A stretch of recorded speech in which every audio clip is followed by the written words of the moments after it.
한번 따라 하실까요? 청년 유두구를 살려주세요.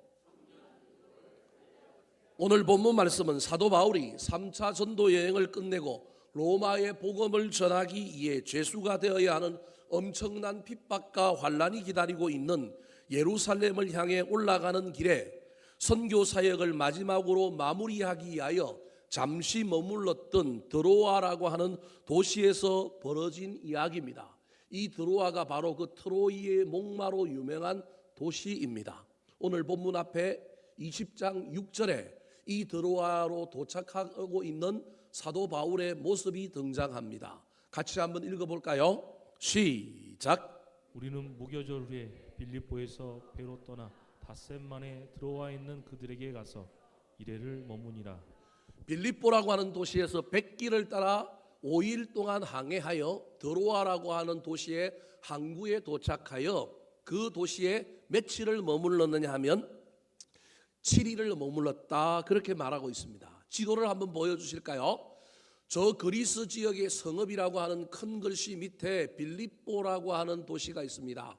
저게 바로 그 유명한 유럽 지역의 첫 성이요, 사도 바울이 아시아 지역에 복음을 전하다가 유럽에 최초로 복음을 전하여 그 이후에 그리스 로마 지역으로 복음을 전하게 만들어준 성이 빌립보라고 하는 도시입니다. 저 도시에서 육로로 오지 않고 백길로 닷새를 항해하여 저 오른쪽 제일 밑에 보면 드로아라고 하는 도시가 있죠. 저 도시에 도착해서 저 도시에서 7일을 보낸 겁니다. 드로아라고 하는 도시는 사도 바울에게 중요한 도시였습니다. 왜냐하면 지금의 우크라이나 흑해 연안에 있는 그루지아, 조지아라고 하는 이런 쪽으로 복음을 전하러 사도 바울이 가고 싶었는데 이 드로아에 예전에 머물렀을 때 환상을 보는 가운데 와서 도우라, 우리 쪽에도 좀 복음을 전해달라고 하는 환상 속에 만난 인물 때문에 사도 바울이 하나님의 뜻인 줄 알고 성령의 인도하심을 따라서 선교 지역을 바꾸었던 계기가 된 도시가 어디냐 하면 드로아라고 하는 도시입니다. 이 도시는 사도 바울이 3번이나 방문합니다. 그러니까 선교 여행 때마다 3차 선교 여행을 다녔는데 그때마다 들렀던 도시, 사도 바울에게는 애정이 있는 도시라고 할 수 있습니다. 다른 도시는 하루 이틀 지나고 그냥 순회하고 사람 세우고 교회 세우고 이렇게 떠났는데 이 도시에는 3번이나 방문했을 뿐만 아니라 마지막 방문에서는 며칠을 있었느냐 하면 7일을 있었다라고 하는 것은 사도 바울이 이 도시에 애정이 있었다라고 하는 것을 보여줍니다. 7일 동안 있는 가운데 열심히 선교하고 전도했지만 마지막 날 떠나기 전날까지도 사도 바울이 이 도시를 사랑하여 최선을 다하여 복음을 전했습니다. 자, 오늘 본문 7절 말씀, 7일 동안 머무는 날의 마지막 날입니다. 같이 한번 읽어볼까요? 시작. 그 주간의 첫날에 우리가 떡을 떼어 하여 모였더니 바울이 이튿날 떠나고자 하여 그들에게 강론할새 말을 밤중까지 계속하며. 그 주간의 첫날, 그러니까 7일 머무는 동안의 첫째 날인 줄 착각하는데 저 날은 7일 중에 마지막 날이지만 한 주로 치면 무슨 날이라고요? 첫 주다. 우리로 치면 월요일이다, 그런 의미입니다. 근데 사실은 저게 월요일이 아니라 유대인들은 주간의 첫날이 언제냐면 오늘날 주일날이 첫날인 거예요. 왜냐하면 토요일날 안식일날 예배를 드리고 난 다음에 그 다음 날이 그 주간의 첫날이 되는 거예요. 그러니까 저 날은 언제냐면 기독교인들이 모이는 주의 날, 예배하는 날, 뭘 떼요? 떡을 떼려고 모인 거예요. 성찬식하고 유대인들은 그 전날 예배 드렸지만 오늘날 주일날인 기독교인들은 이 첫날에 주간의 첫날 우리에 해당되는 이 월요일에 모여서 지금 성찬식 했어요. 그리고 난 다음에 성찬식 이후 순서로 사도 바울이 내일 떠나야 되니까 7일 동안 머무르는데 마지막 7일째 밤이니까 너무너무 안타까운 마음으로 작별이 못내 아쉬워서 부흥 집회를 연 거예요. 그런데 그 부흥 집회가 철야 집회가 되었다. 이튿날 떠나고자 그들에게 강론할새 말을 언제까지 했다고요? 밤중까지 한 거예요. 초저녁에 시작하여 성찬식하고 애찬식하고 성찬식하고 부흥 집회를 열었는데 철야 부흥 집회가 된 것입니다. 이때 참석했던 유두구라고 하는 청년이 그만 졸다가 3층에서 떨어져 어떻게 됐습니까? 죽었는데 사도 바울이 이 죽었던 유두고를 고쳐주는 이야기가 오늘 본문 말씀의 내용입니다. 여기서 저와 여러분은 이 유두고라고 하는 청년을 어떻게 이해해야 하느냐 하면, 교회 안에 있는 연약한 사람, 예배에 집중하지 못하고 신앙이 연약하여 목사님의 말씀이 잘 들리지도 않고 세상의 용어도 아니고 자기들끼리 쏘는 용어를 뭐라고 하는데 잘 알아들을 수도 없어갖고 육신이 피곤하여 졸고 있는 초신자가 유두고입니다. 초신자가 아니더라도 교회 안에 와서 신앙생활을 하지만 그냥 습관적으로 졸고 있는 모든 사람이 누구라고요? 유두고입니다. 한국 교회 안에 연약한 작은 교회가 유두고입니다. 직설적으로는 우리 교회 안에 있는 유치부부터 시작하여 청년부에 이르는 우리 교육부서가 유두고입니다. 오늘 본문에 의사였던 누가는 이 유두고가 떨어졌는데 뭐라고 얘기해요? 죽었다라고 표현합니다. 이 말은 잠깐 기절한 게 아니라 누가가 의사로서 전문성을 갖고 있고 그가 그 시절의 의학이 오늘날보다 비록 떨어졌을지라도 죽음의 문제는 명확하게 다룰 수 있는 의사였기 때문에 그는 거짓말한 게 아니라 유두고가 죽은 겁니다. 그런데 죽은 유두고를 향하여 사도 바울이 오늘 본문에 보면 뭐라고 얘기하고 있냐면 저에게 뭐가 있다고요?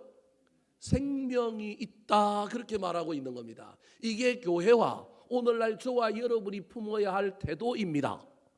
연약한 자들, 귀찮은 사람들, 아무리 건면하고 아무리 말씀을 가르쳐도 변화도 없고 죽어가는 사람들, 그래서 그냥 포기하고 싶었지만 사도 바울이 우리 보고 포기하라고 그러는 것이 아니라 뭐라고 얘기하고 있다고요? 저에게 생명이 있다. 생명이 있다. 그리고 뭐 하라고요? 살려야 한다. 초신자들도 살려야 하고 작은 교회도 살려야 하고 우리 교회 청년부도 살려야 합니다. 특별히 내일부터 우리 청년부가 여름 수련회를 가는데 청년들이 얼마나 바쁜지 모릅니다. 지금 한국에 청년이, 예수 믿는 청년이 100명 중에 몇 명 있느냐 하면 4명 있습니다. 4%. 이게 심각합니다. 지금 청년들이 조금만 있으면 미전도 지역이 종족이 될 거예요. 지금 교회 안에 청년부가 없는 교회가 수두룩빽빽합니다. 그런데 어른들은 모여 있으니까 뭐 우리 때야 되니까 그냥 아무런 걱정 없이 지나가지만 이러다가 한국 교회 큰일 납니다. 서구 교회가 무너지고 수많은 교회가 무너졌던 이유 중에 하나가 청년들이 교회를 떠났기 때문인데 지금 한국 교회가 그걸 그대로 따라가고 있는데 아무도 심각성을 느끼지 않습니다. 자녀들이 내 마음대로 안 되지요. 그럼에도 불구하고 생명이 없다, 포기하고 내버려 둘 것이 아니라 우리의 자세는 저에게 뭐가 있다고요? 생명이 있다. 그리고 어떻게 하든지 간에 심폐소생술을 하든 무슨 일을 하든지 간에 저와 여러분이 이 청년들을 살려내야 하지 않겠습니까? 물리적인 청년뿐만 아니라 교회 안에 졸고 있는 초신자들, 연약한 자들을, 모든 유두고를 살려야 하지 않겠습니까? 청년 유두고를 살리기 위하여 오늘 본문 말씀을 통하여 저와 여러분이 배워야 할 것이 무엇일까요? 무엇을 알아야 청년 유두고를 향하여 죽었다고 말하지 않고 저에게 생명이 있다고 말하고 그를 살릴 수 있을까요? 첫 번째입니다. 따라하시겠습니다. 떨어진 이유를 알고 예방해야 합니다. 죽은 것을 살리기도 해야 하지만 떨어지지 않도록 미리 뭐 해야 되느냐 하면 예방해야 합니다. 떨어진 이유와 원인을 알아야 합니다. 오늘 본문 말씀에 나오는 청년 유두고가 3층에서 떨어졌는데 왜 떨어졌을까요? 이유가 뭘까요? 제가 여러분에게 3가지를 말씀드리려고 합니다. 첫 번째, 잘못된 자리에 앉아 있었습니다. 어디에 앉아 있었을까요? 9절 말씀 같이 한번 읽어보겠습니다. 시작. 유두고라는 청년이 창에 걸터 앉아 있다가 깊이 졸더니 바울이 강론하기를 더 오래 하매 졸음을 이기지 못하여 3층에서 떨어지거늘. 어디에 앉아 있었습니까? 창에 걸터 앉아 있었습니다. 어디에 있었습니까? 3층에 있었습니다. 성경학자들은 유두고에 대하여 정보가 성경에 그렇게 많이 기록되어 있지 않기 때문에 이 유두고를 어떻게 해석할 것인가에 따라서 분분합니다. 제가 극단적인 두 개의 예를 여러분에게 한번 들어보겠습니다. 하나는 이 청년 유두고는 그 당시 노예로서 그 지역에서 남의 밑에서 일하는 사람인데 열심히 일하다가 힘들어가지고 저녁에 늦게 퇴근했는데 바울 선생님이 부흥회 한다 그러니 그래도 그 힘든 육신을 이끌고 그 부흥회에 참석하여 은혜 받으려고 온 사람입니다. 좋은 사람이에요? 나쁜 사람이에요?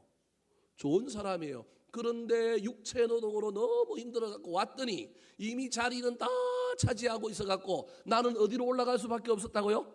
3층에도 올라갔는데 3층에도 뭐가 없어요? 자리가 없어서 나는 어디에 걸터 앉았어요? 창에 걸터 앉은 거예요. 불쌍한 사람이죠. 그런데 너무 낮에 열심히 일했기 때문에 육체 노동 때문에 육신을 이기지 못하여 그만 말씀 듣는 중에 뭐 한 거예요? 꾸벅꾸벅 졸았어요. 이렇게 해석하면 이 사람은 정말로 긍휼히 여김을 받아야 할 사람입니다. 그런데 저는 오늘 반대로 해석하려고 합니다. 이 사람의 정체가, 이 사람의 삶의 자리가 어떠했는지는 알 수 없어요. 성경은 얘기를 하지 않습니다. 그런데 예방하기 위해서는 좋은 점을 가지고 이야기하기보다는 무슨 점을 가지고 얘기해야 되느냐 하면 부정적이고 나쁜 모습을 바라보고 그것이 우리에게 있는지 없는지 살펴봐야 하기 때문에 실제로 유두고라고 하는 사람이 어떤 삶을 살았는지는 알 수 없지만 그가 떨어진 이야기를 통하여 저와 여러분은 그에게 혹시 조금이라도 있는 부정적인 모습을 반면교사로 삼아야 한다는 거예요. 그런 측면에서 볼 때 그가 창에 걸터 앉아 있고 3층에 있는 것은 부정적인 요소의 관점으로 보면 문제가 많다라는 거예요. 첫 번째, 3층에 앉아 있다라고 하는 말은 교만의 자리에 앉아 있는 거예요. 오해하지 말고 들으십시오. 뒤에 있는 분들 뒤에 있으면요 교만한 거예요. 기분이 묘하죠? 예, 어떻게 자리가 교만합니까? 그러면 제일 교만한 건 우리 집 사람이 제일 교만해요. 제일 뒤에 맨날 앉아 있으니까. 예? 여러분 무슨 얘기냐 하면 거리가 멀어지면 멀어질수록 저와 여러분은 물리적인 거리에 영향을 받을 수밖에 없는 사람들입니다. 제가 신학교 다닐 때, 학교 다닐 때 제 별명이 뭐냐 하면 벽파였습니다. 이게 무슨 말이냐면 공부할 때 수업 들을 때 제일 어디에 앉아 있는 거예요? 제일 뒤에 앉아 있어. 제 뒤에는 뭐밖에 없어요? 벽밖에 없는 거예요. 전부 내 앞에 있는 거예요. 그래서 제가 탁 앉아갖고 모든 학생들을 다 우러러보면 오늘 누구 왔다 누가 안 왔다 저놈은 뭐 하고 있네 뒤에 앉아서 다 평가하는 거예요. 교수님의 강의가 마음에 안 들면 에이씨 강의를 저렇게 하고 있어? 가방에서 무슨 책을 꺼내요? 제 나름대로 책을 꺼내갖고 봐요. 여러분 이게 교만입니다. 제가 이실직고합니다. 얼마나 교만했으면 교수님 말이 막 안 들어오는 거예요. 여러분 뒤에 앉아 있으면 3층에 있으면 교만의 자리에 앉아 있는 겁니다. 교만의 자리에 앉아 있다 보면 떨어질 수 있습니다. 특별히 어디에 앉아 있느냐면 창틀에 앉아 있습니다. 여러분 시편 1편에 보면 복 있는 사람에 대하여 이야기합니다. 복 있는 사람에 대하여 이야기하면서 복 있는 사람의 반대가 의인이 아니고 악인인데 악인의 모습을 동사 세 개로 이야기하고 있는데 그 동사 세 개의 가장 나쁜 것이 뭔지 아십니까? 앉다라고 하는 단어입니다. 여러분 제가 그걸 버스로 이야기합니다. 악인이 있는데 이상한 버스 막 불이 요란하고 나이트클럽에 그 조명을 달고 있는 버스가 지나가는데 그 버스에 비키니 입은 여자들이 쫙 있고요. 뭐가 막 술도 있고 많이 있어요. 그게 너무 화려하게 내 옆을 지나가는데 내 눈이 돌아갔어요. 이게 첫 번째 동사예요. 눈만 돌아간 게 아니라 쳐다만 보고 그것만 바라본 게 아니라 그 다음에 어떻게 해요? 쫓아갔어요. 그 다음에 마지막에 내가 어떻게 해요? 그 버스에 올라가서 뭐 했어요? 앉았어요. 그때 시편 1편에 뭐라고 하면 오만한 자의 자리에 앉지 아니하고 저와 여러분이 보다가 쫓아가다가 서다가 나중에 어떻게 하느냐 하면 앉게 된다라는 거예요. 앉았다라고 하는 의미 속에 교만의 의미가 있는 것입니다. 3층은 교만의 자리일 수 있습니다. 멀리 있으면 교만의 자리에 있을 수 있는 겁니다. 또한 어디에 앉아 있느냐 하면 창틀에 걸터 앉아 있습니다. 걸터 앉아 있다라는 말은 설교자 바울도 보이지만 어디도 보일까요? 창밖도 보입니다. 경계선의 자리에 앉아 있습니다. 교만의 자리에 앉으면 떨어집니다. 경계선의 자리에 앉아서 세상에도 한 발, 교회 안에도 한 발 디디고 있다가 마음에 안 들면 세상으로 오늘은 놀러 가자. 그래도 양심이 있으니까 오늘은 어디 가자? 교회 가자. 이게 경계선의 자리에 있는 묘한 모습입니다. 아브라함이 본토 친척 아비 집을 버리고 가나안 땅에 들어왔습니다. 그러면 땅이 있어야 되는데 저 북쪽 경계선인 다안에 왔는데 아무도 없어요. 땅이 없어요. 전부 가나안 사람이 다 차지하고 있어요. 그런데도 하나님이 땅 주신다고 하니까 위에서부터 점점 남하에서 내리고 와요. 막 실망이 되고 낙심이 되는데 하나님이 갑자기 나타났고 그래도 이 땅을 네 자손에게 준다 약속하니까 은혜 받아가고 베델과 단 사이에서 뭘 쌓아요? 제단을 쌓아요. 베델과 아이 사이가 딱 중심부예요. 그러면 거기서 제단 쌓았으면 거기서 주구장창 약속을 기다리고 있어야 되는데 여전히 우리의 조급함 때문에 땅이 안 나타나고 땅 주는 건 없고 가나안 사람들이 막 돌아다니는 거 있는 걸 보게 되니까 마음이 심란해요. 그래서 그 베델과 아이 사이 중부지대에서 내려갑니다. 어디로 내려가느냐 하면 이스라엘 땅의 가장 남쪽 도시가 네게브라고 하는 도시인데 성경에는 남방이라고 번역을 해놨습니다. 이 네게브라고 하는 남방 도시에 딱 가서 섰습니다. 이게 경계선입니다. 한쪽 발은 약속의 땅 가나안 땅, 한쪽 땅은 세상의 땅인 애굽 땅에 발을 딱 디디고 있는 겁니다. 너 어느 소속이냐? 너 어느 땅에 설래? 하나님이 확인하고 싶어서 뭘 보내요? 기근을 딱 보냈습니다. 기근으로 아브라함을 딱 치니 아브라함이 올라가야 되는데 올라가는 게 아니고 어떻게 해요? 내려가 버렸습니다. 그랬더니 아내를 뭐라고 속여요? 누이라고 속입니다. 경계선의 자리에 앉아 있으면 떨어집니다. 교만의 자리에 앉아 있어도 떨어집니다. 사랑하는 성도 여러분, 저와 여러분이 소속을 분명하게 정해야 됩니다. 세상에서도 유익을 누리고 교회에서도 유익을 누리고 그런 일도 있긴 하지만 여러분 거기에 너무 목매달면 안 됩니다. 신앙이 전부 그렇다고 이해하면 큰일 납니다. 예수 믿으면 세상에서는 손해를 봐야죠. 예수 믿으면 세상에서는 불편해야죠. 예수 믿으면 세상에서는 손가락질도 좀 받아야죠. 그런데 우리는요, 예수 믿으면 교회 안에서도 영광스럽고 세상에서도 복받아서 잘 먹고 잘 살기를 바라는 거예요. 그게 없다는 것이 아닙니다. 그게 있습니다. 그러나 때로는 예수 믿는 것 때문에 세상에서는 손해보는 겁니다. 그래서 우리는 발을 빼서 경계선에 있을 게 아니라 어디에 있어야 되느냐 하면 약속의 땅에 하나님과 함께 있어야 되는데 경계선에 있어서 때와 상황에 따라서 내가 발을 빼서 이쪽으로 갔다가 이게 박치잖아요. 그러면 뭐 한다고요? 떨어지는 겁니다. 뿐만 아니라 이 자리는 어떤 자리냐 하면 임시적인 자리입니다. 제가 아까 말씀드렸던 것처럼 설교를 듣다가 마음에 들면 듣고 마음에 안 들면 A씨하고 어디로 가려고요? 나가려고 하는 자리가 창틀에 걸쳐 앉아 있는 모습입니다. 유두구가 이랬다는 얘기가 아닙니다. 알 수는 없지만 유두구가 떨어진 이유를 저와 여러분이 굳이 발견한다면 그가 어디에 앉아 있었느냐 하면 교만의 자리 3층에 있었다. 경계선의 자리 걸터 앉아 있을 뿐만 아니라 그 자리는 경계선의 자리일지라도 딱 버티고 앉아서 안 내려가고 안정적인 자리로 있었다고 한다면 하나님이 올려주셨을 텐데 그 자리가 안정적인 자리, 영원한 자리가 아니라 무슨 자리냐 하면 임시적인 자리, 기분에 따라서 상황에 따라서 들을 거냐, 남을 거냐, 안 들을 거냐, 도망갈 거냐 기준이 누구한테 있는 거예요? 나한테 있는 거예요. 그러니 뭐 할 수밖에 없다고요? 졸 수밖에 없고 떨어질 수밖에 없는 겁니다. 두 번째로 이 유두구가 떨어진 이유는 졸았기 때문에 그렇습니다. 잠이 나쁜 것은 아닙니다. 성경에 보면 잠은 하나님이 우리 인간에게 주시는 축복입니다. 잠 안 자고 살 수 있는 사람이 있어요? 없습니다. 그러므로 잠을 잘 자는 건 얼마나 축복인지 모릅니다. 저는 누우면 3초 만에 코를 골고 잡니다. 얼마나 복을 많이 받았는지 모릅니다.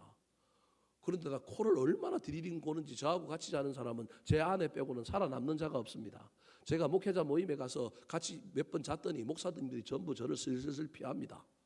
땡크가 굴러간대요. 그것도 옛날 땡크, 신형 땡크도 아니고 옛날 땡크가 굴러가가지고 잘 수가 없대요. 그래서 새벽에 일어나 보니까 다 눈이 캥해요. 그래갖고 잘 주무셨습니까? 그랬더니 눈빛이 이상해요. 저는 몰랐어요. 근데 목사님 한 분이 잘 주무셨다고 얘기하면 되냐? 니 때문에 다 못 잤는데 전부 다 못 자가지고 전부 다 어디로 가냐? 바깥으로 나가고 차로 가고 저 혼자 그 큰 방에서 잘 잤단 말이에요. 우리 교회도 3대 코골이가 있는데 저의 버금가는 사람이 이한희 집사입니다. 제가 옛날에 수련회 갔는데 이한희 집사가 코를 고니까 못 자고 차에서 자더라고요. 예. 우리 이한희 집사하고 저하고 코골이 또 숙적이 될 만한 사람이 또 나타날 거예요. 여하튼 코골이가 얼마나 심한지 몰라요. 그럼에도 불구하고 우리는 잘 잤다고 이야기하니 이 잠자는 것이 얼마나 축복인지 모릅니다. 성경에도 잠을 축복으로 상징합니다. 시편 127편 2절 말씀 같이 읽어볼까요? 시작. 너희가 일찍 일어나 늦게 누우며 수고의 떡을 먹음이 헛되도다. 그러므로 여호와께서 그의 사랑하시는 자에게는 잠을 주시는도다. 잠을 누구에게 준다고요? 사랑하는 자에게 준대요. 그럼 저는 하나님께서 뭐 하는 사람이에요? 됐다 사랑하는 사람이에요. 근데 저 말씀을 간혹 교회에서 졸고 있는 사람에게 적용하면 큰일 납니다. 내가 졸고 있는데 누가 나를 깨울 때 저 말씀이 번뜩 생각나서 하나님이 나를 됐다 사랑하시는가 봐 이렇게 적용하면 될까요? 안 될까요? 저 말씀이 그런 의미가 아니에요. 사랑하시는 자에게 잠을 준다는 말은 무슨 말이냐면 저 번역이 잘못됐는데 히브리어 원어 번역에 의하면 그러므로 여호와께서 그의 사랑하는 자에게는 잠을 잘 때도 복을 주시는도다. 이게 정확한 번역입니다. 무슨 말이냐? 인생에 문제가 있는 사람, 하나님을 신뢰하고 주인으로 믿고 하나님께서 해결해 주실 것을 믿고 내 모든 짐을 누구에게 맡겨요? 하나님께 맡겨요. 이게 믿음이죠. 하나님께 맡기고 나는 아무 근심 걱정 없이 뭘 자요? 코를 골고 잘 때 밤에 누가 일해요? 하나님이 일해요. 내가 잘 때 나는 믿고 맡겼더니 하나님이 일함으로 자고 일어났더니 해결은 안 됐지만 최소한 내 마음에 희망이 있어. 소망이 있어. 두 번째로는 뭔가 잘 될 것 같은 징조가 나타나기 시작했어. 세 번째로는 자고 일어나니까 문제가 해결됐어. 어느 것일지는 모르겠지만 여하튼 저와 여러분이 믿음으로 하나님께 맡기고 내가 자는 동안에 누가 일하신다고요? 하나님이 일하신다. 저게 사랑하시는 자에게 잠을 주신다는 거예요. 그 잠 속에는 잠만 있는 것이 아니라 문제 해결, 축복이 들어있는 겁니다. 그런데 문제는 잠에는 이중성이 있다는 걸 기억해야 합니다. 잠이 축복이고 잠을 잘 동안에 우리 하나님께서 우리에게 복을 주시는 긍정적인 요소만 잠에 있는 것이 아니라 잠은 죽는 연습을 하는 겁니다. 성경에서 죽은 사람을 뭐라고 얘기해요?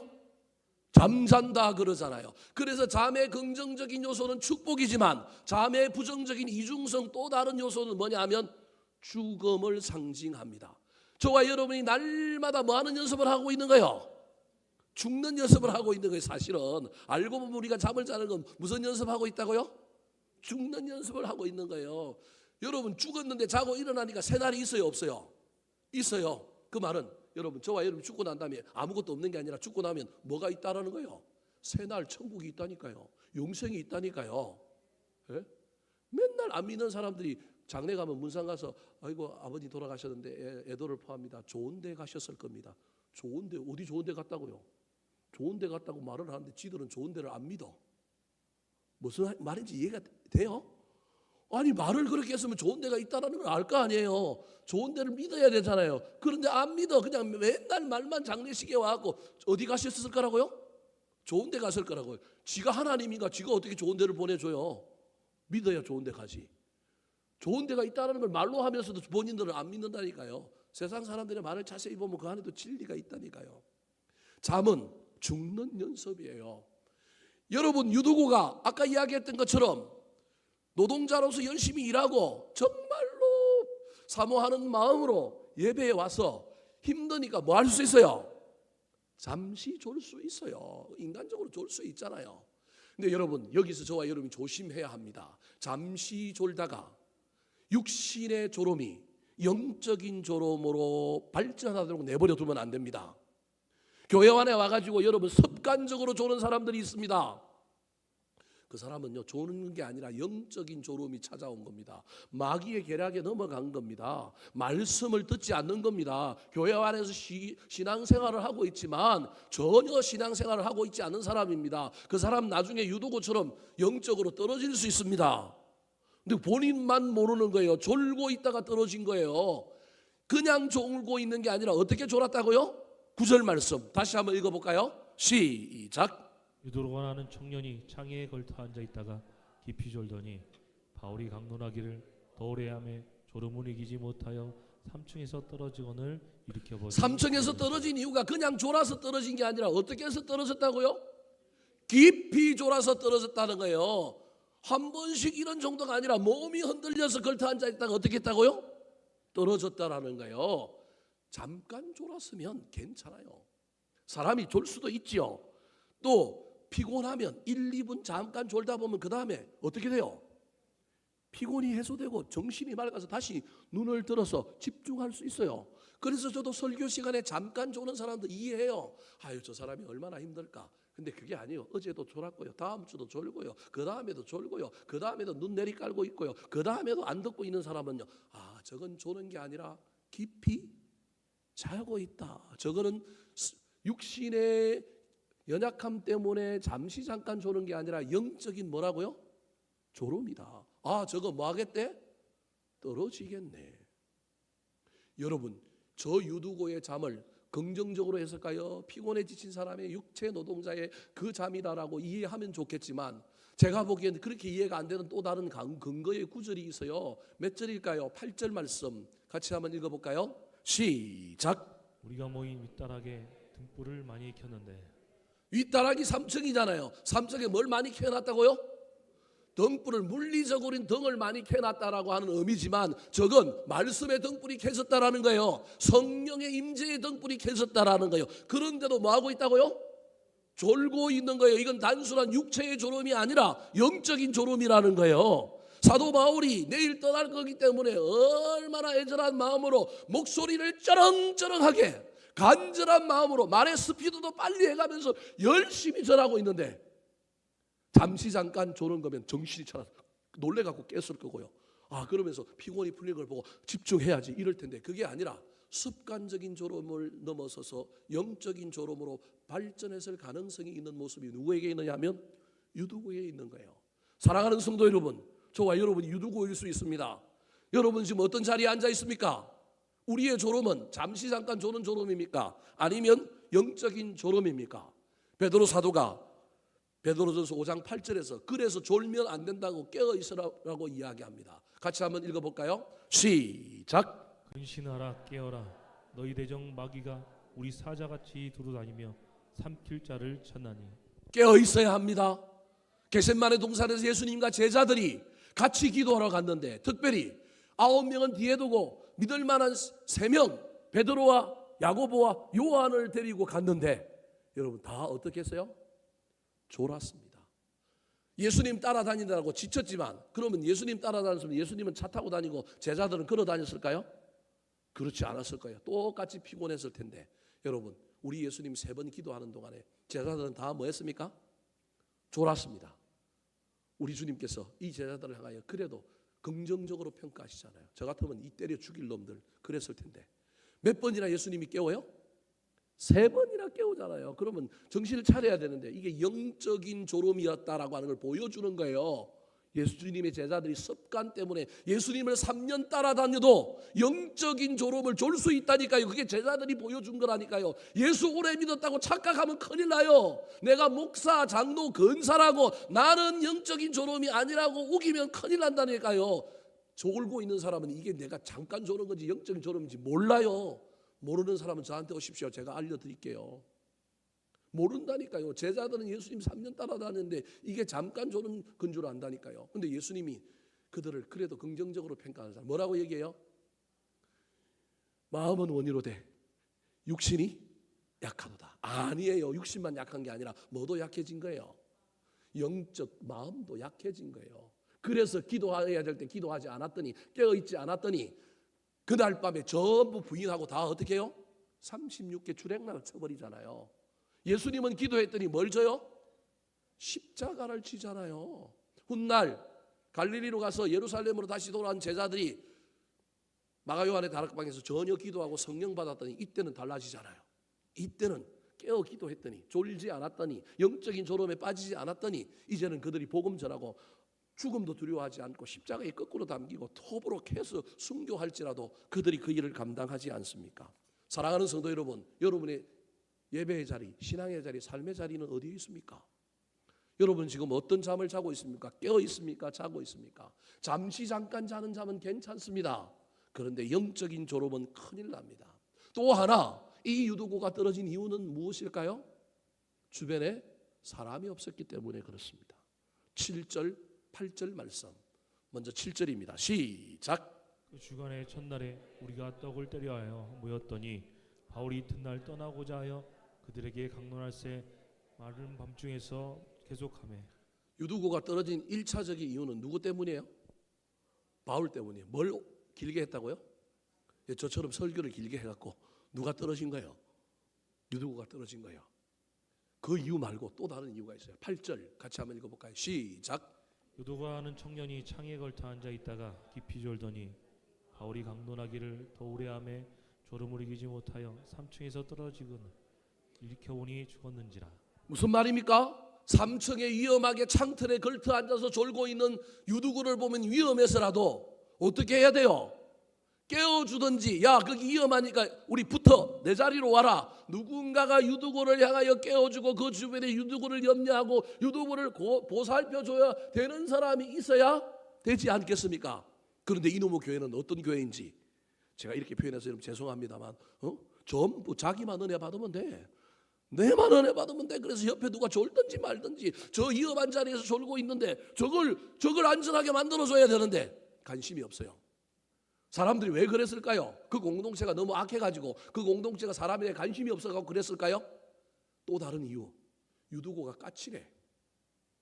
사람들이 나한테 오는 걸 용납하지 않아. 내가 사람들하고 관계 맺지 않아. 내 삶을 오픈하고 모든 걸 다 보여줄 수는 없지만 그래도 교회에서 신앙생활을 한다고 한다면 누군가와의 관계는 있어야 하지 않겠습니까? 내가 고독사를 하거나 내가 어려움을 겪을 때 누군가가 내가 정말로 교회를 다닌다고 한다면 이 교회 안에서 다는 아닐지라도 나를 살펴주고 나를 들여다보는 사람 한 사람은 있어야 하지 않겠습니까? 그런 신앙생활을 안 하는 신앙생활을 한다면 어떻게 그게 신앙생활입니까? 여러분 생각해 보셔야 됩니다. 이게 심각한 문제예요. 적어도 몇 사람은 나의 안위를 염려하고 내가 교회를 안 나오면 전화를 오고 그 공동체 사랑이 없네. 사랑이 없을 수도 있어요. 그런데 내 신앙의 태도를 살펴봐야 합니다. 내가 누군가가 내 삶에 들어오는 걸 내가 거절하는 거예요. 거절하는 거예요. 여러분 그 사람 천국 가면 그게 천국일까요? 천국은 전부 허깅하고 전부 손 붙잡고 전부 막 친하게 지내야 되는데 이 땅에서 친하게 지내는 연습 안 하고 가다가 천국 가서 어떻게 지내겠어요? 어떤 사람이 저한테 담배 피고 술 먹으면 천국 못 가요? 제가 그 사람한테 뭐라고 얘기했는지 아십니까? 생각해봐라. 천국 가면 담배가 있겠냐? 천국 가면 술이 있겠냐? 먹고 싶으면 먹고 싶다고 얘기하지 꼭 이상하게 말을 만들어가지고 말이야. 술 먹는다고 구원 못 받고 담배 핀다고 구원 못 받느냐고. 생각해봐라. 니가 천국 가면 담배가 있겠냐? 여러분 생각 안 해봤어요? 저만 이런 생각을 하는 거예요? 천국 가면 그게 있겠냐? 그러니까 이 땅에서부터 뭐 하고 가야 될까요?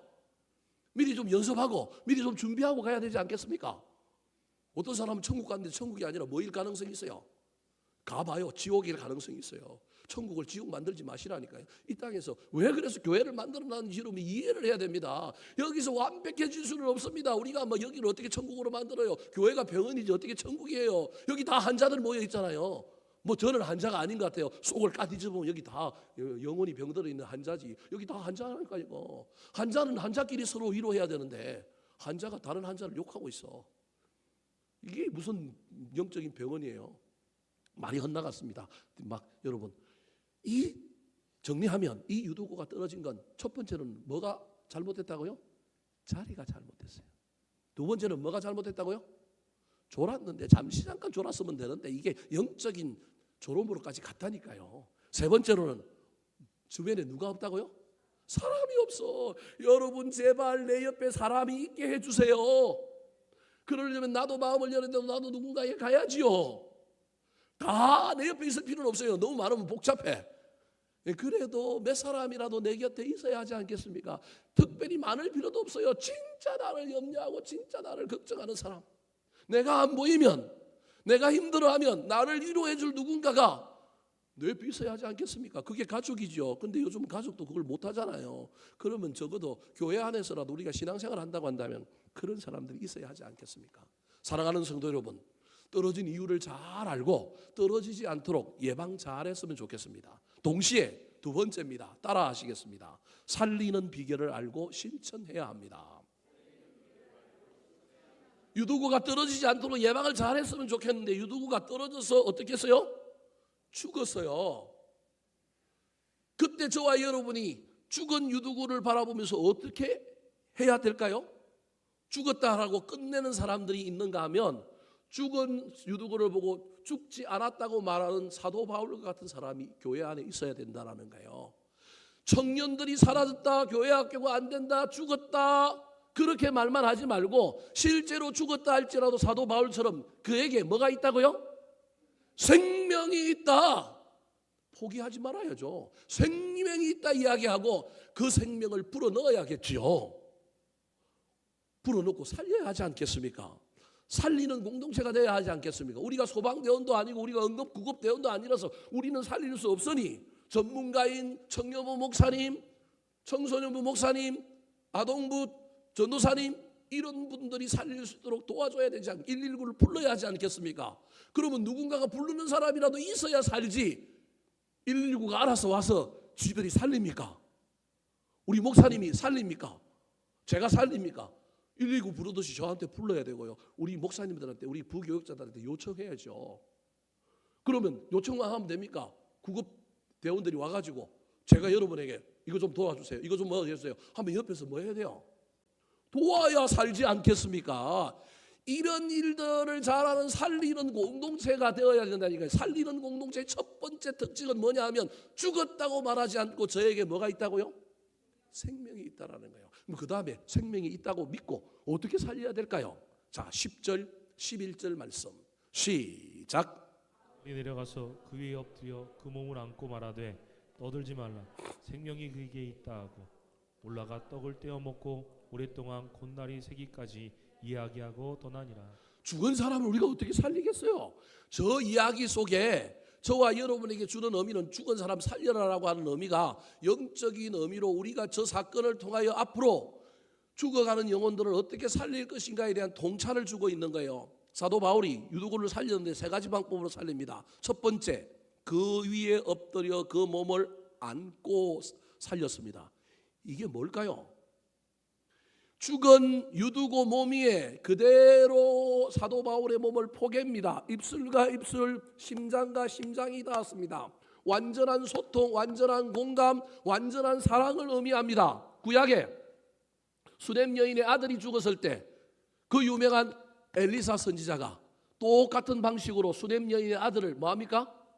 살렸습니다. 여러분 이 이야기의 핵심이 뭔지 아십니까? 저 방법을 하면 다 살린다? 아닙니다. 완전한 공감, 슬픔을 가지고 아픔을 가지고 저 영혼 죽은 것에 대한 애통하는 마음을 가진 완전한 공감. 그런데 그 위에 엎드려 그 몸을 안고 생략되어 있습니다. 안고 뭐 했다라는 거예요? 살려주세요. 하나님께 뭐 했다라는 거예요? 기도했다라는 거예요. 그냥 기도한 게 아니라 완전한 공감 가운데 애통하는 마음을 가지고 기도한 거예요. 여러분 유두고를 살리는 방법은 세상은 돈이라고 이야기할지 모르겠지만 우리는 기독교에서는 첫째가 뭐라고요? 기도하는 겁니다. 기도. 사랑하는 성도 여러분, 기도하는 것밖에 없습니다. 그런데 여러분 교회 안에 청년부가, 청소년부가, 아동부가, 어떤 부서가, 전도팀이 사라지고 죽어간다고 이야기하고 생명이 있다 이야기, 아직 생명이 있다 이야기하지 않고 죽어간다고 이야기할 뿐만 아니라 많은 사람들이 뭐 하고 있을까요? 떠들고 있는 거예요. 그래서 사도 바울이 뭐 하지 말라고요? 떠들지 마. 누구 때문이냐, 왜 그랬느냐, 문제가 뭐냐, 목사님 때문이냐, 장로님 때문이냐, 떠들지 말고 뭐 하라고요? 기도하라고요. 그래서 떠들지 말라는 거예요. 생명이 누구에게 있다? 그에게 있다. 생명의 주인 되신 하나님께 살려주세요. 그냥 의례적으로 하는 마음이 아니라 정말로 공감한 완전한 공감과 애통하는 마음을 가지고 살려달라고 얘기하는 거예요. 우리 교회 청년부, 청년 유두구를 살려주세요. 우리 교회 연약한 자, 겉도는 자, 영적인 졸업에 빠진 자 살려주세요. 한국교회 작은 교회 살려주세요.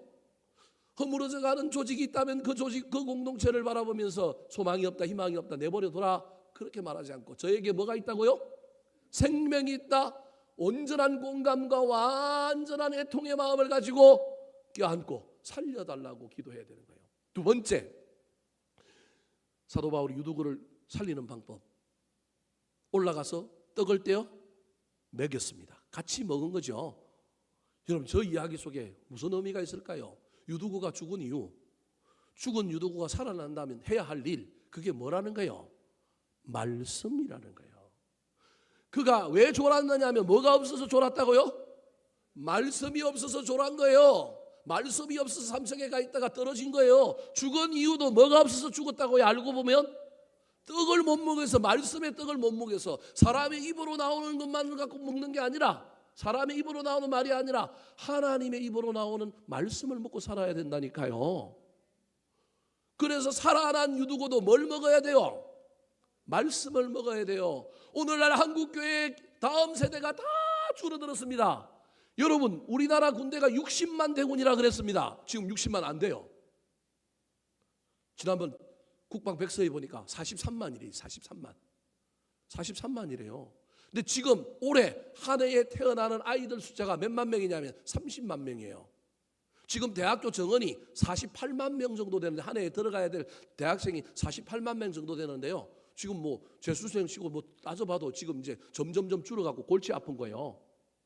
한 해에 애들이 40만 명이 지금 안 된다니까요. 올해 태어난 애들이 몇만 명이냐면 30만 명이에요. 그러면 20년 후를 가정해 봅시다. 30만 명이 태어나는데 얘 남녀 비율이 똑같다고 생각하면 20년 후에 다 결혼했다 치면 몇 쌍이 나온 거예요?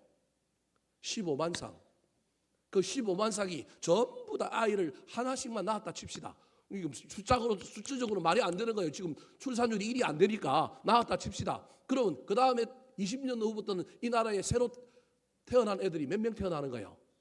15만 명 태어나는 거예요. 아이고, 이제 이거 큰일 날 거예요. 세상도 인구 절벽의 문제를 이야기해요. 그래서 교회 안에서도 옛날에 우리 때 청년부가 얼마니, 청소년부가 얼마니, 아동부가 얼마니 이런 이야기하면 안 돼요. 그때는 모집단 사이즈가 달랐다니까요. 모집단이 60만 명, 70만 명 이랬다니까요. 그런데 지금은 모집단 사이즈가 줄었기 때문에 한 영혼이라도 감사해야 된다니까요. 숫자를 가지고 자꾸 기죽이고 평가하면 안 된다니까요. 얼마나 열심히 노력하고 있는가, 살리려고 애를 쓰고 있는가를 봐야 되는 거예요. 청년들은 10명 중에 100명 중에 4명만 지금 예수를 믿어요. 4%밖에 안 됐다니까요. 지금 4%. 이게 큰일이라니까요. 그래서 청년들을 보고 믿는 사람 데리고 결혼해라, 이게 쉽지 않아요. 믿는 사람이 있어요, 없어요? 제가 그렇다고 안 믿는 사람하고 결혼해야 된다고 이야기한다고 오해하면 안 돼요. 네? 할 수만 있다면 믿는 사람하고 결혼해야 돼요. 네? 없다니까요. 믿는 사람이 없어요. 지금 없는데, 지금 부모들은 새가 빠지게 믿는 사람 찾아가고 데리고 오라고요. 안 믿는 놈 데리고 오기도 힘들어 죽겠는데 거기다가 뭐까지 데리고 오라고요? 믿는 놈 데리고 오라는 거예요. 그래서 여러분, 믿는 놈 데리고 와서 결혼하면 박수 쳐줘야 돼요. 그 얼마나 잘한 건지 몰라요. 사랑하는 성도 여러분, 저와 여러분이 하나님의 말씀의 중요성을 알아야 돼요. 영혼은 사람의 떡을 먹는 것이 아니라 말씀의 떡을 먹어야 돼요. 한국 교회 안에 숫자가 줄어든, 모집단이 줄어든 이유도 있지만, 여러분, 저 때만 해도 여러분 말씀 교육이 얼마나 강했는지 몰라요. 주일학교 때부터 말씀 교육을 했는데 지금은 말씀 교육 사라져 버렸어요. 성경이 어디에 뭐가 있는지도 몰라요. 성경책을 안 잡아본 사람도 많아요. 찾지도 못해요. 요즘 젊은 친구들은. 말씀 교육이 사라져 버렸다니까요. 흥미와 재미로 간다니까요. 흥미도 있어야 되고 재미도 있어야 되지만 의미가 있어야 되지 않겠습니까? 이게 우리 교육의 지금 맹점이 되어버려가지고 성경을 모르는 거, 성경 인물도 모르는 거, 그거 누구야? 어디 나오는 사람이 조선시대 사람이야? 이게 지금 이렇게 되어버렸다니까요. 말씀이 없으니 떨어지는 거예요. 말씀이 없으니 죽는 거예요. 그래서 살아난 경우에도 말씀을 먹여야 되고요. 여러분, 떨어지기 전이라도 말씀을 먹여야 됩니다. 또 다른 세 번째 11절 마지막에 보니까 오랫동안 날이 새기까지 뭐하고 떠나니라? 이야기하고 뭘 이야기했을까요? 나한테 역사하신 하나님의 은혜, 내가 경험한 것, 간정. 교회가 대그룹의 설교 중심의 예배도 강력해야 되지만 소그룹이 왜 강해야 되느냐 하면 적은 거예요. 소그룹이 강한 교회는 안 죽습니다. 소그룹이 강한 교회는 여러분 내 옆에 누군가 있습니다. 그래서 내가 외로울 때, 내가 힘들 때, 내가 극단적인 생각을 할 때 누가 찾아와서 나를 도웁니다. 왜냐하면 소그룹 속에서 내가 삶을 나눴기 때문에. 다 할 수는 없지만 저 유두구가 떨어졌다가 살아난 놀라운 이야기 속에서 떡 먹고 난 다음에 서로에게 역사하신 하나님의 이야기를 밤새도록 날이 새기까지 뭐 한 거예요? 이야기한 거예요. 목사도 어린 영혼에게 배울 게 있고요. 목사도 다른 사람의 이야기 속에 배울 게 있어요. 우리 각자에게 다 하나님이 역사하시기 때문에 우리 보고 가르치라고만 내 자리에 세운 게 아니라니까요. 여러분 너무 가르치려고 하지 마세요. 나누면 돼요. 나한테 역사하신 하나님, 나한테 은혜 내려주신 그 하나님의 이야기를 하면 되는 거예요. 너 어떻게 살아야 돼? 이 얘기하지 마시고요. 하나님이 나한테 이런 은혜를 주셨다. 하나님이 나한테 이렇게 얘기했다. 그거 나누면 되는 거예요. 그래서 서로 상대방의 역사하시는 그 놀라운 하나님의 은혜를 경험하면 되는 거예요. 간정이 아니라 음식점 얘기와 누구 비난하고 누가 뭐라고 그랬대, 교회 안에 별별 이야기를 다 이야기하고 있다면 여러분 그게 무슨 얘기입니까? 말씀 먹고 말씀 먹은 은혜를 이야기해야죠. 남을 칭찬하고 축복해야죠. 누가 어디 갔다더라, 뭘 했다더라, 뭘 샀다더라, 누가 어떻다더라, 나만 빼고 어떻게 했다더라. 여러분 그 얘기가 공동체 안에 교회 안에 유통될 필요가 있어요? 없어요. 기도 제목 이야기하고 기도하고 그러면 살아난다는 거예요. 떨어져서 죽지 않도록 자리를 점검하고 졸고 있는지 살펴볼 뿐만 아니라 더 나아가서 저와 여러분의 삶의 현장에 하나님의 놀라운 은혜를 전하는 사람이 있도록 애를 쓸 뿐만 아니라 혹시 무슨 문제가 생겼다 할지라도 생명이 있다고 이야기하고 살리시기 바랍니다. 기도함으로 살리시고요, 말씀 먹여 살리시고요, 은혜 나누고 간증하고 삶을 나눔으로 더 아름답게 성장시키는 저와 여러분 되기를 예수님의 이름으로 축원합니다. 마지막으로 그러면 왜 죽은 유두구를 살려야 할까요? 따라 하시겠습니다. 공동체를 살리는 위로가 넘쳐납니다. 12절 말씀 같이 한번 읽어볼까요? 시작. 사람들이 살아난 청년을 데리고 가서 적지 않게 위로를 받았더라. 자, 유두구가 떨어졌는데 사도 바울이 살렸어요. 사도 바울이 살린 이유가 뭘까요? 이게 복음이라는 거예요. 설교 내용보다 훨씬 더 설교적인 게 누구 살리는 거라고요? 유두구 살리는 거예요. 어쩌면 유두구가 떨어진 이 장면을 보고 사도 바울이 밤새도록 설교했지만 설교에도 변하지 않는 저 사람에게 누구 살리면 되는 거예요? 유두구 살리면 되는 거예요. 그랬더니 공동체가 뒤집어졌어요. 적지 않은 뭘 받았다고요? 위로를 받았어요. 그럼 누가 위로를 받았을까요? 어떤 사람들이 위로를 받았을까요? 이 교회 안에 있는 모든 사람들이 위로를 받았을까요? 이런 사람만 위로를 받았어요. 유두고의 죽음을 아파하고 운 사람, 울었는데 그가 살아났으니 위로받은 거예요. 그런데 죽었어? 떠들었던 사람들, 그냥 그럭저럭 지나갔던 사람은 그 사람에게는 위로가 안 와요. 위로가 안 온다니까요. 목사인 제가 목사 된 것에 참 감사하는 이유, 내가 목사 안 됐으면 난 저런 삶을 못 살았을 거라고 생각하는 이유 중에 하나가, 그래도 교인들의 아픔을 보고 교인들을 바라보고 기도할 때 그 기도가 응답되어서 살아나고 나음을 입고 문제가 해결될 때 얼마나 기쁜지 몰라요. 내일보다 기쁘고 우리 자식들보다 더 잘 된 것 같아서 얼마나 기쁜지 몰라요. 열심히 울고 열심히 기도했더니 그 기도에 응답이 왔을 때 위로가 그 사람에게만 가는 것이 아니라 누구한테도 오더라고요. 나한테도 오더라니까요. 여러분, 위로의 통로가 여러 군데 있다니까요. 이 통로를 경험한 사람이 진짜 그리스도인이에요. 맨날 내 가족 나만 위하여 기도하다가 절대 이 위로를 못 느낀다니까요. 마태복음 5장에 나오는 팔복 중에 두 번째가 애통하는 자는 복이 있나니 저희가 위로를 받을 것이며, 내가 누구를 위하여 울어준 적이 없어. 떠들기만 했어. 울어주어야 나한테 뭐가 오는 거예요? 위로가 오는 거예요. 그런데 저 공동체에 위로를 적지 않게 받았다고 하는 이야기는 많은 사람들이 유두고 보면서 불쌍히 여기고 울어주고 기도하고 막 그랬을 가능성이 있는 거예요. 여러분, 그런 공동체가 나중에 나도 살립니다. 예를 들어볼까요? 유두고가 떨어져 죽었는데 그 죽은 것에 대하여 막 부정적으로 생각해서 삼청 출입 금지, 야밤에 철야 집회 금지. 여러분, 이런 식으로 나가면 그 교회는 어떻게 될까요? 그 공동체는 어떻게 될까요? 살리는 경험이 있어야만이 생명이 유통되고 생명이 유통되는 공동체가 되어야만이 다른 사람이 피난해서 이곳으로 오지 않겠습니까? 그래야만이 그 공동체가 살지 않겠습니까? 그런데 자꾸 단절, 자꾸 없애버리기만 하면 어떻게 될까요? 제가 지난 주간에 새로 개봉한 콘크리트 유토피아라고 하는 영화를 봤습니다. 이병헌이 하고 누구야? 서준이가 나오는 영화인데 봤는데 핵심은 이래요. 지구에 재난이 나고 모든 아파트가 다 무너져 버렸어요.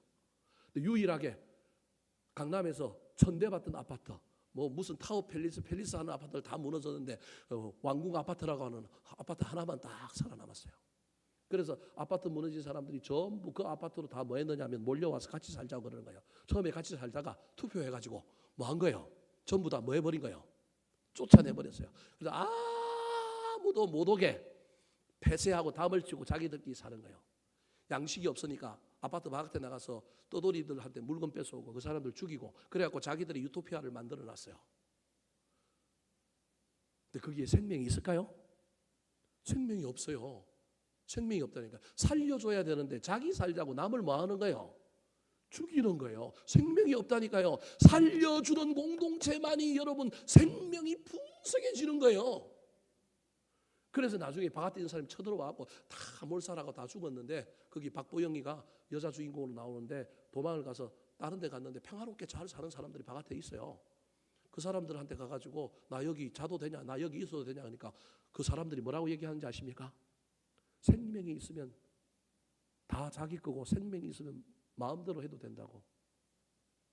여러분, 우리 교회에 생명이 유통되고 있습니까? 생명을 단절하고 있습니까? 살리고 있습니까? 장례만 치르고 있습니까? 살려야만이 위로가 이 말뿐만 아니라 그 위로 때문에 공동체가 살아남으로 말미암아 장차 나도 뭐 하게 되는 거예요? 살게 되는 거예요. 못 살리면요 그 다음 또 누군가가 뭐 해야 돼요? 죽어가야 돼요. 그래서 자꾸 하나씩 죽어가는 거예요. 자꾸 하나씩 죽어가는 거예요. 이게 죽음의 공동체인 거예요. 근데 살리는 교회는 죽기도 하지만 태어나기도 하고 살기도 하는 거예요. 여러분, 우리 덕양중앙교회 공동체가 살리는 공동체가 되었으면 좋겠습니다. 그래서 우리 교회 위로가 넘쳤으면 좋겠습니다. 말씀을 마치려고 합니다. 사랑하는 성도 여러분, 저와 여러분이 유두고입니다. 딴 사람 유두고라고 말하지 마십시오. 나의 삶의 자리를 점검하시기 바랍니다. 내가 졸고 있는지 없는지 살펴보시기 바랍니다. 내 옆에 누가 있는지, 내가 누구랑 함께하고 있는지 살펴보시기 바랍니다. 더 나아가서 안 되고 실패하고 죽었다고 생각되는 모든 영역에 시각을 바꾸시기 바랍니다. 저에게 뭐가 있다고요? 생명이 있다. 그래서 살려보려고 도전하시기 바랍니다. 딴 것 하지 마시고 기도하시기 바랍니다.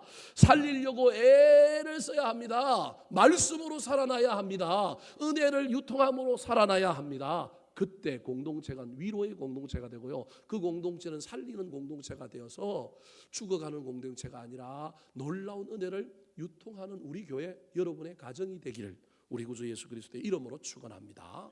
한번 따라 하실까요? 청년 유두고를 살려주세요. 떨어진 이유를 알고 예방해야 합니다. 살리는 비결을 알고 실천해야 합니다. 공동체를 살리는 위로가 넘쳐납니다.